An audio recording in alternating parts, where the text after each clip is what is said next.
Необходимо выработать единую норму нефтеразливов для объявления режима ЧС. Сегодня несовершенство нормативной базы дает предприятиям возможность либо несвоевременно сообщать о нештатных ситуациях на производстве, либо сокращать цифры утечки горючих материалов и таким образом избегать частично ответственности. К примеру, в ноябре о нефтеразливе на реке Колва в районе Харьяги не сообщалось более 6 часов.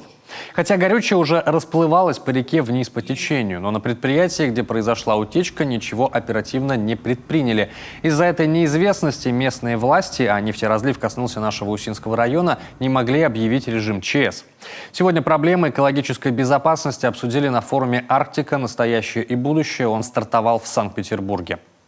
Я помню, как в свое время обсуждались при Сергее Ефимовиче Донском там вопросы ликвидационного фонда, либо недропользователей, в первую очередь в Арктике, вопросы экологического фонда. Необходимо к этому вернуться, к ресурсному обеспечению ликвидации экологического ущерба. Я открываю бюджет, я перечисляю бюджет муниципального образования в этом году в виде ущербов, только одного ущерба более 100 миллионов рублей. Открываю бюджет муниципального образования, расходы на экологию 5 миллионов рублей.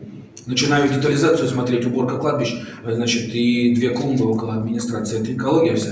Хотя на территории муниципального образования, кстати, арктическое муниципальное образование, и шлаконакопительные брошенные, бесхозяйные, и свалки буровых отходов от старой деятельности. Так что вот к этому обязательно надо возвращаться. Напомним, это крупнейшая площадка для обсуждения развития Арктики и выработки новых предложений и решений в интересах арктических регионов России.